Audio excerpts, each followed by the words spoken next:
Leyline Phantom was in, and even something like that can blank a 4/4 for 4. So, we have another match. Yeah, so we're gonna move over. This is Adam Westnedge versus Maria Wise. Adam is up a game right now. You see a Demir mirror. So, how do you feel about this fairy? So Metropolis Sprite is an interesting card. It's probably one of Blue's best 2-drops. That said, Blue's really buying 3 is really the money slot for Demir decks. So it sees a lot of play because it really is the best 2-drop in Blue probably at common. I've seen it gone relatively late in drafts, but it actually, I think it does a lot of work. Yeah. Especially if you can get an aura on it or something, it really does a. If you can put a counter on it, it starts. If you can somehow make it bigger, it can swing for a lot of damage, and it's a good target for Cypher. I suppose it's not. When I said the best Blue 2-drop, Frilled Oculus is good, but it's also Simic dependent. Sure. And then we see a card I really like, Krakenura, coming up from Adam Westnedge. I think that's one of Simic's best commons. As we see, it's really going to shut down Maria's Stop board. sign here. Yeah. It's a stop sign that eventually turns into a threat, which is kind of, it's like everything you want in a giant spider. So what do we got? We got a removal. We have a Demir Charm for it, as it's still small enough that that'll work. Maria's board is Spellstutter, Sprite, and Duskmantle Guildmage. She's going to offer 3rd land, pump... Metropolis Sprite, and then pump in and swing for 4. So it's a good turn for her. Yeah. She seems to have a good tempo this game. Did she miss her land drop? She did miss her land drop, but look, her hand has some game in it. She has a Demir Charm into Way of the Thief also in it. Way of the Thief is your call. Right now, it does not appear she doesn't appear to have a gate, so it's actually just a volcanic strength. Or a giant strength. So Westnedge makes his 4th land. He just needs to stay alive, as right now he's the only person with lands. Looks like he has a Horror of the Dim and Agoraphobia, which is going to go on Metropolis Sprite. That's a -5/-6. Pretty much take care of the card. So, we don't have their deck lists, but do you think that this game could degenerate into like the Demir Guildmage sort of mattering? I've never seen the mill 2 off Demir Guildmage really matter, especially, that's probably reserved, like the mill 2 ability only matters when you're in those late turns where there's 7 or 8 lands. Maybe his first ability, just to push some extra damage, I could see that one happening. I'm just thinking because there's no guys on the other side, so like it could be some time for some advancement of position. Although it looks like she's missed her land drop again. I think she drew a Sapphire Drake for the turn, so that's pretty much a blank right here. She's gonna swing. Adam's down to 12. She still has a long way to go. And she's probably just like thinking about which card she can cast. She does have the option with their 3 mana on end step to kill her own Metropolis Sprite to get rid of the Agoraphobia, which actually may not be the worst play. If Adam doesn't play something that she can kill, it's probably if he takes down the return mana. So yeah, you're gonna go with Horror of the Dim, which is the 3/4 for a blue at gains hexproof. Also a stop sign. There we go. Thespian Stage is drawn by Maria Wise. It is a land. Right now, Thespian Stage, remember, taps for colorless, and for 2 mana becomes a copy of any other land on the battlefield. So this card has been a more exciting constructed card than I think a lot of people anticipated originally. Yeah. It's contributed to the Legacy 12-post deck is now even more posts. It's like 16 posts now. Remember, she has, if you can't see the stacked lands, because she's stacking her lands, she has double island swamp Thespian Stage. What is she applied to the building? Yeah, that's a Way of the Thief, so it's +2/+2. It makes it unblockable if she controls a gate. She's reading that, it's hexproof, so that should put Adam down to 8. That'll actually make, if she can draw a gate, remember, Adam has to be careful now not to play a gate, because she could Thespian Stage the gate. Advanced plays. Yeah, so, yes. No, but she actually opted not to. She did not attack. I'm not sure why. That seems strange to me. He was tapped out. So, were there any plays that he could make? Tapped out? There aren't any tapped out plays in the format. No. So, interesting. Adam now with 2 of every color. 2-turn clock at that point. Yes. I think she's probably waiting to get a gate in play. Is what it looks like to me. Maybe. I think she maybe just substantially underrated the fact that she was either very sure to get 4 damage in, or just abyss a creature, which is not the worst thing. But I doubt that he would block that. If she's worried about... Yeah, I mean, I was going to say if she's worried about a Cypher onto it, she does have a Metropolis sprite, so... yeah, that seems like it probably should have been an attack. I mean, what Cypher? Call the Nightwing's probably the worst one to have happen. But Adam's going to return the Agoraphobia, and Agoraphobia the Duskmantle Guild Mage now. Oh. Well, at least it's got a lot of auras on it. Yeah, it does have a lot of... It's like a highly decorated guild mage. Right. But now the Metropolis sprite's back live, right? Right, so she can start pushing for 2. Maybe that was her plan. I mean, if that was her plan, I think she still should have pushed for 4. Yeah, I think so as well. So, she's drawn Dinrovahor. So she has Dimir Charm, Dinrovahor, Sapphire Drake, and then one unknown, it looks. A Last Thoughts.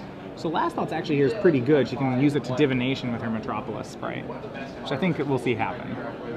Let's see, he's got G up, so... Burst of Strength is the only thing at that. It doesn't matter though, because it's non-flying creature. Right. I was just trying to think, what cards cost single green. I think that's the only one, only instant that's single green. It's a pretty good card. Yeah. And she's gonna swing, and she drew Island for turn. She's not going to pump off the island, so she's actually only gonna hit Adam for 1 to put him to 11. Let's see. I don't know, what do you think she wants to draw? I mean, we don't have her deck list. My guess is she just missed it because she drew the island that turn. She kind of like sometimes in this mindset, oh, I tapped out for Last Thoughts. Okay, I drew an island, but I'm still tapped out. Oh, I see. So like, Adam's at virtual 6, right? By my count. Yes, by my count, he should be at 6. Not at 11. Yes. Something good. The problem is he's drawing the lands and she's giving him time to develop his game. It looks like Adam's flooding, but he has a Dimir Charm left in his deck, and so Horror of the Dim, Adaptive Snapjaw, and Dimir Charm. And his hand is just Dimir Charm land. Maria, now with her 6th land, I think is gonna get this game. She has a Sapphire Drake and a Dinrovahor here, both of which are really good. Because of the presence of Horror, you can kind of slow roll this. Adam has to be careful not to play out his entire hand. That's the whole, when playing against Recoil, don't play that last land. How long have you been playing? Casually for a while. But Recoil is... Yeah, I know. That's going deep. I described that to I'm like, it's the 4/4 for 6 with Recoil, and everyone just gives me this blank stare. It's like, what? I mean, I know a Recoil. Right. Yeah. It's a blue-black card. It's a 2001 card. Yeah. It's sweet. I played it in cubes sometimes. It's a good card. She's gonna play Sapphire Drake. And that's gonna be a pretty fast clock. Let's see. Adam has no answer to a 4/4 flyer. He has the Dimir Charm for the Metropolis sprite, which I think has to happen here. Well, I mean, yeah. Otherwise, she draws far too many cards. And this has been a lesson in card advantage. Right. Like all of her auras have soaked up a removal spell more or less. She just has to be careful not to die to this Adaptive Snapjaw. And it looks like a Sapphire Drake of his own for Adam Westnedge. That would be perfect. Yeah. Oh no, it's a Mind Eye Drake. My apologies. So. He's gonna swing it here. It doesn't really matter whether he evolves it or not. He's thinking. I think he just realized he could evolve it first. Yeah. So backing up, first he can play the Mind Eye Drake. So that's the 2/5 for 5 that when it dies mills a player for 5. Toughness. Yeah. And she's got to take this one, right? Swinging for 7, it seemed. Yeah, I think she has 7 life to toss. I would say. And Chumping with the Guild Mage is also fine here, I think. It gets rid of the Agoraphobia because now he can't bring the Agoraphobia back and put it on Sapphire Drake, which seems pretty relevant. He does have a blocker for the Drake at the moment, Fair enough. She may have a kill spell of some sort. Got a flyer? Another flyer? It's a Balustrade Spy. So that's the 2/3 for 4 flyer that grinds. I think we're going to see Dinrovahor happen right now.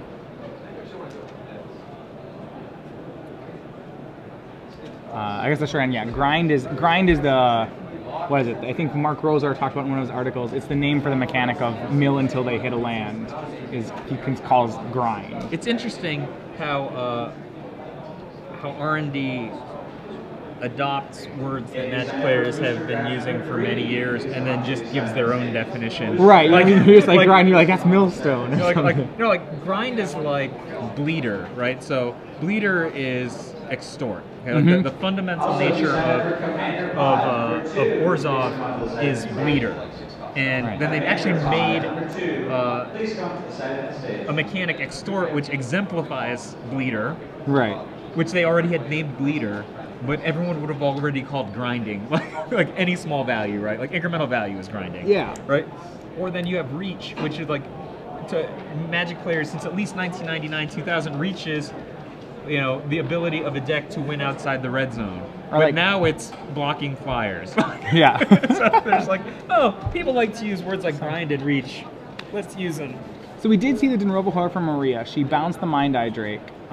Really heads up play by Adam. He did hold on to that extra land there, which let him not discard the Drake. So he's going to recast it and actually get to evolve his Snapjaw again. And bring in. Yeah, it's at this point an 8-4.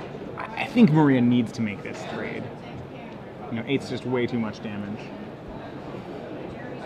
She's going to find herself in a spot where actually getting in for lethal damage can be a issue. A little hard. She has a Keymaster rogue that she just drew, so she does have some. That's an unblockable attacker. So she should. I don't know how much she wants to bounce a creature right now, but with Adam at 7, that represents I think a pretty timely clock. So how big is he? He's 2. He's a 3/2. A 3/2. Yeah. I mean, by our math, it would be a fine play here. Now she also Adam would be 5 less. Yeah, she also has a Dimir Charm in her hand, so she could charm the Mind Eye Drake.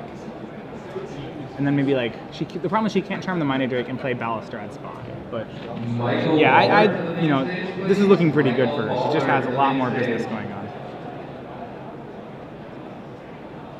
Okay, Dimir Charm, that destroys, I believe, not exiles. So we're gonna see a mill for 5. Yeah, it destroys. And that looks like Consuming Aberration also in her deck.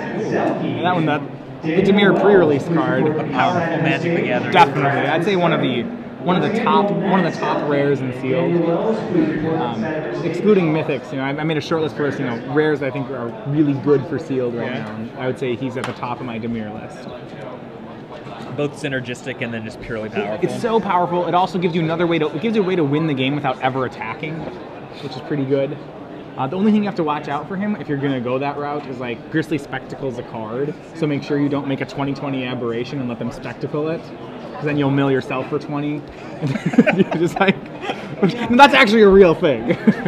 What if you were to cast it right now, just mill their entire deck. So yeah. And we're going to game 3. Yep, no answer to the Sapphire Drake from Adam Westnedge, so Maria gets game 2. So did she play 2 Dimir Charms that game? He had one of them. Okay. I think she had 2. Yeah, she hit the Mind Eye Drake with it. And then early on, I believe she hit something else with it. Yeah, I think we saw 2 Dimir Charms. So both players playing a bigger Dimir style, not the Dimir you'd see in draft normally. So why don't you describe the Dimir we would see in draft? So when I've been playing Dimir in draft, typically it tends to be more of a control shell style deck. So I guess there's some aspects it would look like Adam's deck, Mind Eye Drakes and Dimir Charms, but usually you'd see some sort of probably more kill spells and then some sort of card advantage or recursion engine. So maybe a Bane Alley Broker, a Mortu Strider with a Sage's Row Denizen, or maybe a Basilica Screecher, some sort of just kind of inevitability. A lot of times I see them winning with Mortu Strider Undercity Informers, one of my preferred ways to win with a Dimir deck. You have a notebook of, these are my preferred ways to win with Dimir. It's when I draft Dimir. yes, okay. That is way number 3 on my preferential order of how to win with Dimir. What I actually mean is, I don't value, how when you used to, some of the older school way of drafting is you don't really concern yourself with finding a win condition. It's if you have enough good cards, a win condition will just kind of happen. Really? That has never been that way? No. I've always been that way. Where it's just if I pick enough kill spells, as long as I have some creatures, I'll probably find a way to win. The way I look at it, if I'm controlling how I make my deck versus my deck is handed to me. So, Adam chooses to be on the draw in this game. We know. Yeah. Sort of I always, the first thing I try to do, unless I'm playing some sort of weird format like M11 where you could play like the Jace's Erasure deck or something. Sure. Like unless I'm like in this weird archetype, like I just want to make sure I have enough dudes. Yeah. My curve's good. Like if I take if there's appropriate removal, I'll take it if it's on curve. You know, stuff like that. Or like a weird format like you probably didn't play during Onslaught Sealed. Not much. So in Onslaught Sealed, I had a weird draft formula that I don't think very many other people did, but my results were very good. I would just take like the biggest card in the pack every time. Like most people were highly concerned with morph fights. You know, so you're taking like Hundroogs or just like Gorna's actually like 3/4 Yeah. for 5. Like a lot of that stuff like would be like, it seems like a weird card to take it at high priority. But what you do is maybe you take a few morph hits early, and then you have like 3 or 4 beasts. And nobody attacks or blocks. Like you don't attack, and they don't attack. Yeah. And then you just eventually cast your Falter and kill them with like one huge attack. You know, and then there's some stuff that could ruin people's fun. Like, you know, somebody has a Sparksmith. It kills like right. I mean, that every guy's dude on the board. Yeah, that guy's really good. You know, other than that, I really liked just taking like a lot of big monsters. Sure. And that was fun. I liked monsters. And then you'd have a like Canopy Crawler, like he's a 4-caster beast that literally he's 4 to cast and you can reveal beasts, make him bigger. So you see both players, Adam's on 6, he was on the draw. Both players leading off from islands. Maria has the turn 2 Metropolis Sprite. So it was a successful open for her last game. Yeah, the early game probably not as important in this matchup as it will probably come down to the bigger things that they can cast. Maria's lands. She has an island, and what's the other? Another island. Another island. Yeah, she has a swamp now in play. Also an Orzhov Guildgate in her hand. She has Psychic Strike, Gateway Shade. Just a small mechanical note. So Maria plucked that swamp and then immediately played it, right? Is that? Yeah. So, I noticed it. I think like if you're gonna draw a swamp, which I presumably she didn't have a swamp previously, and then your intention is to play it so that she can play. She can play her shuffle black your card. hand. You should shuffle your hand first. It actually gives your opponent a tremendous amount of information to know that you needed that land. Or to know that you didn't draw, like, yeah. You know, if you didn't have a trick last turn, you don't have one this turn. So just a small mechanical thing. I think that actually ends up mattering a lot more than people probably rate it right now. So Adam with the Krakenura again, right? Because she Dimir Charmed a Krakenura last game as well. We'll see Orzhov Guildgate for Maria. She has Metropolis Sprite and Gateway Shade now in play. Dude isn't tapped. Yeah, next turn Gateway Shade will be big enough to go through the Krakenura. But she does. It looks like she also has the Dimir Charm, so I think we're probably just going to see that happen. And then she's got enough to do it, and then pump the Sprite as well, yeah. Yep. So she again has the Dimir Charm for the Krakenura. And then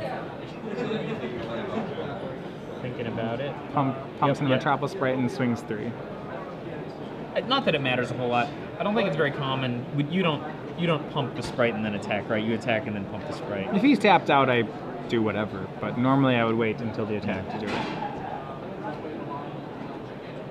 There aren't many reasons for someone to kill the Sprite pre-combat. You know, unless you're somehow playing some weird battalion deck with blue. But it's probably just good, like, you know, I would give my opponent any option to choose it, to kill it pre-combat. Me, why not? It's just good practice. Yeah, it's good practice. She bring with both here? Yeah, I mean, Drakewing, so Westnedge played Drakewing Crosses. If you swing both, Maria with a really good threat, she's going to put Way of the Thief on Gateway Shade. She does she's have got a gate. So now it's a 3/3 unblockable. Yeah, if I'm her, I'm still swinging the whole team. Yeah?